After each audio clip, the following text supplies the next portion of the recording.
పార్లమెంటులో ఉప రాష్ట్రపతి ఎన్నిక జరగనుంది. జగదీప్ ధన్కర్ రాజీనామాతో ఖాళీ అయిన ఉప రాష్ట్రపతి స్థానాన్ని భర్తీ చేయనున్నారు.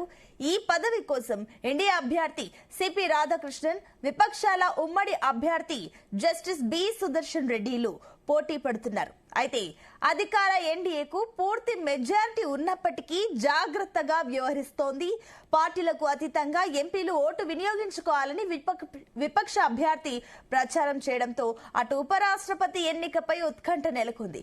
ఈ ఎన్నికలో ప్రధాని మోదీ తొలి ఓటు వేయనున్నారు. కాగా కేంద్ర మంత్రి కిరణ్ రిజిజు, రామ్మోహన్ నాయుడు, శివసేన ఎంపీ శ్రీకాంత్ షిండేలను ఉపరాష్ట్రపతి ఎన్నికలకు ఎలక్షన్ ఏజెంట్లుగా నియమించారు.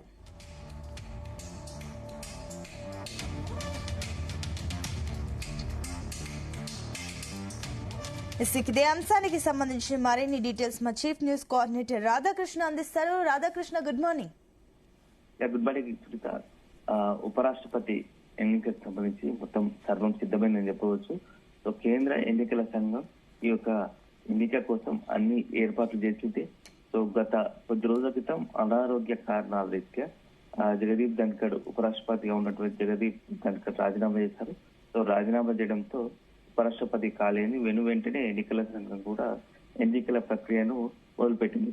సో ఈ రోజు పార్లమెంటు భవన్ లో పోలింగ్ ప్రక్రియ కొనసాగుతుంది. సో మొత్తంగా ఇక బీజేపీ నేతృత్వంలోని ఎన్డీఏ పక్షాల అభ్యర్థిగా సిపి రాధాకృష్ణన్ ఉండగా, విపక్ష కూటమైనటువంటి ఇండియా కూటమికి సంబంధించి అభ్యర్థిగా జస్టిస్ సుదర్శన్ రెడ్డి ఉన్నారు. మాజీ న్యాయమూర్తి సుదర్శన్ రెడ్డి ఉన్నారు. సో మొత్తంగా ఇద్దరు మధ్య పోటీ ఉంది. అభ్యర్థులిద్దరూ తమ మద్దతు కోరుతూ గత కొద్ది రోజులుగా కూడా ఎవరికి అంటే వీళ్ళంత మటుకు అందరి ఎంపీల మద్దతు కోరే ప్రయత్నం చేశారు. సో అయిపోయింది. సో ఈ ఎట్టకేలకు చివరాఖరికి వచ్చింది. ఈ రోజు ఎన్నికల ప్రక్రియ మరి కాసేపట్లోనే ఈ ప్రారంభం కాబోతా ఉంది. సో ముందుగా ఓటింగ్ ప్రక్రియ సజావు సాగేందుకు ఆయా పార్టీలకు సంబంధించి సోమవారం కూడా మాక్ పోలింగ్ నిర్వహించారు. ఎలా ఓటు హక్కు వినియోగించుకోవాలి. అయితే ఈ మొత్తంగా కూడా ఈ ఎన్నికల్లో లోక్సభ, రాజ్యసభ సభ్యులు మాత్రమే ఓటింగ్ లో పాల్గొంటారు. సో మొత్తంగా అయితే ఉపరాష్ట్రపతికి సంబంధించి ఓటింగ్ ప్రక్రియ పైన కొంత ఆసక్తి నెలకొందని చెప్పవచ్చు. 10 గంటలకు ప్రారంభమై 5 గంటల వరకు ఈ యొక్క ఎన్నికల ప్రక్రియ కొనసాగుతుంది. అంటే ఓటు హక్కు వినియోగించుకుంటారు సభ్యులందరూ.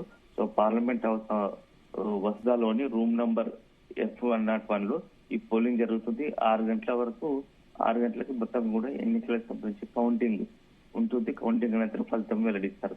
సో మొత్తంగా ఎలక్టోరల్ కాలేజీలో సభ్యులు రాజ్యసభ, లోక్సభ సభ్యులు తమ ఓటు హక్కును వినియోగించుకుంటారు. మొత్తంగా పోలింగ్ ముగిసిన వెంటనే ఓట్ల లెక్కింపు ప్రక్రియ కొనసాగుతుంది. రాజ్యసభకు ఎన్నికైన 233 సభ్యులు ఓటు హక్కు పాల్గొంటే, అదే లోక్సభకు సంబంధించి 543 ప్రస్తుతానికి అయితే 543 మంది లేకుండా 543 కొంత కొందరు ఓటు హక్కు వినియోగించుకోవడం లేదు. దీంతో మొత్తం ఎన్నికల ప్రక్రియ కొనసాగుతుంది. కానీ మొత్తానికి ఎన్నికల ప్రక్రియ అంటే చాలా ఆసక్తికరంగా మారింది. ఎందుకంటే ఒకవైపు ఎన్డీఏకి సంబంధించి ఉపరాష్ట్రపతికి సంబంధించి ఎన్డీఏకి సంబంధించి పూర్తి బలం ఉన్నప్పటికీ కొంత పోటీ ఇండియా కూటమి నుంచి ఉంది. ఎందుకంటే ఏకగ్రీవం చేద్దామని అనుకున్న ఇండియా కూటమి తమ అభ్యర్థిని రంగంలో దించడంతో ఎన్నిక మొత్తం ఆసక్తికరంగా మారిందని చెప్పవచ్చు. సో ప్రస్తుతానికి లోక్సభ ఇవన్నీ కలిపి రాజ్యసభ కలిపి 700 మంది మాత్రమే ఓటు హక్కు వినియోగించుకునే అవకాశం ఉంది. ఎన్డీఏకు ప్రస్తుతానికి 422 మంది సభ్యుల బలం ఉంది. సో దాదాపుగా మొత్తంగా 781 మంది సభ్యులు ఉంటే వీటిలో 542 మంది లోక్సభ, 293 మంది సభ్యులు సంబంధించి ఆ లోక్సభలో ఎన్డీఏకు ఉంది. ఇక 200 రాజ్యసభలో పాలక కూటమి 129 మంది సభ్యుల మధ్య మొత్తానికైతే ఎన్డీఏ కూటమి విజయం ఖాయం అని స్పష్టంగా కనబడుతున్నప్పటికీ మొత్తం ఏకగ్రీవం కాకుండా కొంత ఇండియా కూటమి కూడా తమకు సభ్యుల మద్దతు ఉందని చూపించుకునే ప్రయత్నం చేసినట్టు అనిపిస్తుంది. సో మొత్తానికైతే సాయంత్రం 6 గంటలకు ఫలితాలు రాబోతున్నాయి. దాదాపుగా సిపి రాధాకృష్ణ తదుపరి ఉపరాష్ట్రపతిగా ఎన్నికయ్యే అవకాశం కనబడుతూ ఉంది. సో ఇప్పటికే ఆయా రాష్ట్రాలకు సంబంధించి ప్రాంతీయ పార్టీలు కూడా ఏదో ఒక కూటమి వైపు ఉన్నారు. సో ఇక్కడ తెలుగు రాష్ట్రాలకు వచ్చి సంబంధించి ఆసక్తికర అంశం ఏంటంటే ఆంధ్రప్రదేశ్ సంబంధించి అధికార ప్రతిపక్షం మొత్తం ఏపీకి సంబంధించి అన్ని రాజకీయ పార్టీల మద్దతు ఎన్డీఏ కూటమికి ఉంది. ఎందుకంటే ఇప్పటికే బీజేపీ, టీడీపీ, జనసేన కూటమిగా ఉండగా దానికి అదనంగా ప్రతిపక్షంలో ఉన్న వైసీపీ కూడా ఎన్డీఏ కూటమికి మద్దతు తెలపడంతో మొత్తం ఏపీకి సంబంధించి అంతా కూడా ఉపరాష్ట్రపతి అభ్యర్థిగా సిపి రాధాకృష్ణన్ బలపరిచే ప్రయత్నం చేస్తున్నారు. అదే సందర్భంలో తెలంగాణకు వస్తే మాత్రం భిన్నంగా ఉంది. తెలంగాణకు మాత్రం బీఆర్ఎస్ ప్రధాన ప్రతిపక్షంగా ఉన్నటువంటి బీఆర్ఎస్ ఓటింగ్ దూరంగా ఉండగా కాంగ్రెస్ సంబంధించి ఇండియా కూటమి అభ్యర్థి జస్టిస్ సుదర్శన్ రెడ్డి అందులోనూ అభ్యర్థి తెలంగాణ వాడు కావడంతో చాలా ఆసక్తికరంగా మారింది. సో మొత్తంగా బీఆర్ఎస్ ఓటింగ్ కు ఇటు బీజేపీకి కాంగ్రెస్ సమదూరంగా ఉండాలనే నిర్ణయంతో ఈ యొక్క ఎన్నికకు దూరంగా ఉంది. ఇక నెక్స్ట్ వచ్చేసి కాంగ్రెస్ యాజ్ యూజువల్ గానే జస్టిస్ సుదర్శన్ రెడ్డి వైపు నుంచిగా బీజేపీకి సంబంధించి ఎంపీలు ఉంటే 8 మంది ఎంపీలు కూడా వన్ సైడ్ గా సిపి రాధాకృష్ణ ప్రతిస్తున్నారు. మొత్తంగా ఈ ఎన్నికలకు సంబంధించి నిన్ననే 2 కూటములకు సంబంధించి కీలక నేతలు కూడా ఆయా తమ సభ్యులకు సంబంధించి రాజ్యసభ, లోక్సభ సభ్యులకు గైడ్ చేశారు. సో ఎన్నికల ప్రక్రియకు సంబంధించి ఎలా ఉంటుంది, అనవసరంగా ఓటును అంటే తొందరపడి ఓటు హక్కును వినియోగించుకొని ఆ ఓటు సరైన విధానం వేయకపోతే చెల్లదు కాబట్టి అట్లాంటి పరిస్థితులు రాకుండా కాస్త మొత్తంగా కూడా గమనించి మాక్ పోలింగ్ కూడా నిర్వహించారు కాబట్టి ఓటు హక్కును పర్ఫెక్ట్ గా వినియోగించుకోవాలని చెప్పేసి చెప్తా ఉన్నారు. సో దీనికి ఇప్పటికే కొంత ఇటు కిరణ్ రిజిజు కావచ్చు, అదేవిధంగా కేంద్ర మంత్రి ఏపీకి సంబంధించినటువంటి రామ్మోహన్ నాయుడు కూడా ఇక కీలక బాధ్యతలు అప్పచెప్పారు. వాళ్ళని ఏజెంట్లుగా కూడా నియమించడంతో ఎన్నికల ప్రక్రియను సజావుగా సాగించేందుకు పిలుస్తున్నారు. సో ఇది ఒక ప్రత్యేకంగా చాలా రేర్ గా వచ్చే సందర్భం అని చెప్పవచ్చు. గతంలో కూడా ఎప్పుడు కూడా ఉపరాష్ట్రపతి సంబంధించి ఉప ఎన్నిక అనేది రావడం అంటే ఉన్నట్టుండి అనారోగ్య కారణాల రీత్యా జగదీప్ ధన్కర్ రాజీనామా చేయడం, దానికి ఎన్నికలు ప్రకటించడం జరుగుతుంది. సో చాలా రేరెస్ట్ సందర్భం అని చెప్పొచ్చు. సో మొత్తంగా కూడా ఈ యొక్క ఎన్నికల ప్రక్రియలో కేవలం పార్లమెంటు, రాజ్యసభ సభ్యులు మాత్రమే ఓటింగ్ లో పాల్గొంటారు.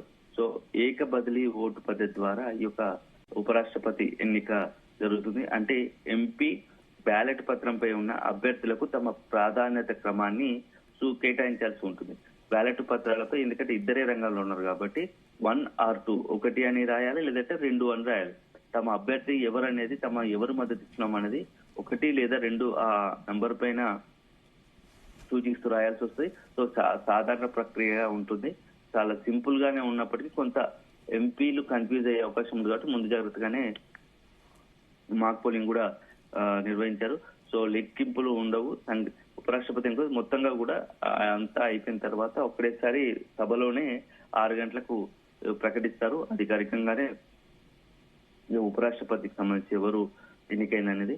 సో మొత్తంగా ఎంతమంది ఓట్లు వేస్తారో ఇటు లోక్సభ కావచ్చు, రాజ్యసభ దాంట్లో ఎన్నికైన మొత్తం పోలైన దాంట్లో 50% పైగా ఎవరికి ఓట్లు వస్తాయో వాళ్ళే విజేతగా ప్రకటిస్తారు. ఒకవేళ ఇందులో కూడా మొదటి రౌండ్ లోనే ఫలితాలు 50% పైకి రాకపోతే మరొకసారి 2వ ప్రాధాన్యత ఉంటది కాబట్టి ఆ 2వ ప్రాధాన్యత ఓట్ల ద్వారా లెక్కిస్తే చివరికి ఫైనల్ గా అభ్యర్థిని ప్రకటిస్తారు. చివరి గెలుపుడు ఎవరైతే వాళ్ళు ప్రకటిస్తారు. సో భారత రాజ్యాంగం ప్రకారం ఉపరాష్ట్రపతి పదవీ కాలం 5 ఏళ్లు ప్రస్తుతం ఉన్న ఉపరాష్ట్రపతి పదవీ కాలం ముగిసేలోపు కొత్త వారిని ఎన్నుకోవడం ద్వారా రాజ్యాంగబద్ధమైనది. ఒకవేళ అధికార విపక్ష కుటుంబం మధ్య ఏకాభిప్రాయం కూడి ఒక్కరే అభ్యర్థి బరిలో ఉంటే ఏకగ్రీవం అవ్వాలి. కానీ ఇప్పుడు అట్లాంటి పరిస్థితి లేదు కాబట్టి ఎవరో ఒకరు ఖచ్చితంగా ఎన్నుకోవాలంటుంది కాబట్టి ఈ ఎన్నిక అనివార్యమైనని చెప్పవచ్చు. సో మొత్తంగానే ఈ యొక్క రహస్య పద్ధతిలో ఈ ఓటింగ్ ప్రక్రియ జరుగుతుంది. సో మరి కాసేపట్లోనే 10 గంటలకు ఈ యొక్క ఓటింగ్ జరగబోతోంది. సాయంత్రం 6 గంటలకు ఫలితాలు విడుదల కాబోతున్నాయి. దీనికి సంబంధించి గత నెల రోజులుగా కూడా మొత్తంగా దేశవ్యాప్తంగా కూడా ఆయా రాష్ట్రాలకు సంబంధించినటువంటి ఎంపీలు సంబంధించి అంత మద్దతు కూడా ప్రయత్నం ఇరు పక్షాలకు సంబంధించి, అదేవిధంగా ఇద్దరు అభ్యర్థులు ఒకవైపు రాధాకృష్ణ కావచ్చు, మరోవైపు సుదర్శన్ రెడ్డి ఇద్దరు మా ఎంపీల మద్దతు కూడా ప్రయత్నం చేశారు. సో చివరికి ఈ యొక్క మొత్తం ప్రక్రియ చివరాఖరికి వచ్చింది. ఫైనల్ కు ఈ రోజుతో ఉపరాష్ట్రపతి సంబంధించి ఎవరు అనేది మరి కొద్దిసేపు గంటల్లోనే అంటే సాయంత్రం 6 గంటలకు తేలనుంది. సునీత.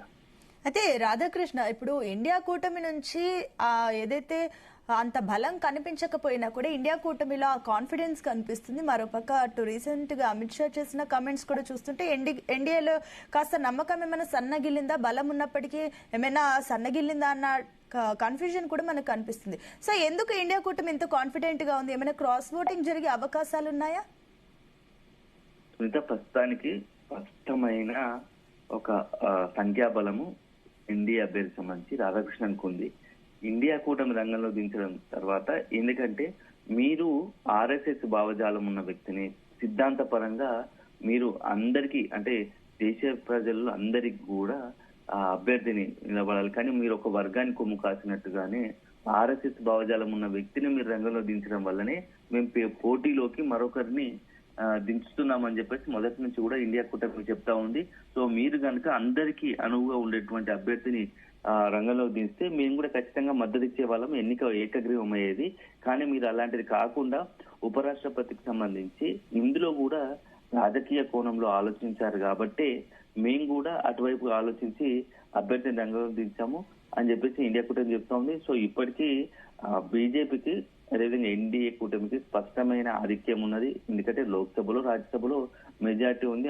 దాంతో పాటుగా చాలా ప్రాంతీయ పార్టీలు దాదాపుగా మన ఎన్డీఏ కూటమికి సానుకూలంగా ఉన్నాయి, మద్దతు కూడా ప్రకటించాయి. సో ఒకవైపు దాదాపుగా విజయం గెలుపు తథ్యమైనప్పటికీ ఇండియా కూటమి నుంచి కూడా కొంత ఏంటంటే మొత్తం పూర్తి స్థాయిలో గతంలో ఉన్నట్టుగా, అంటే ఎన్డీఏకి వన్ సైడ్ విజయం కాకుండా కొంత ఇక్కడ నుంచి కూడా డిఫెన్స్ చేసే ప్రయత్నము.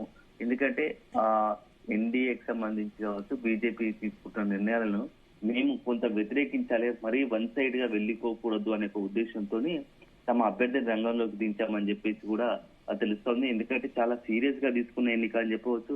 గతంలో ఎప్పుడు లేనట్టుగా అమిత్ షా ఏకంగా ఉపరాష్ట్రపతి అభ్యర్థిగా ఇండియా కూటమి నుంచి రంగంలో దిగినటువంటి సుదర్శన్ రెడ్డి పైన కూడా తీవ్ర వ్యాఖ్యలు చేసిన సందర్భాలు కూడా ఉన్నాయి.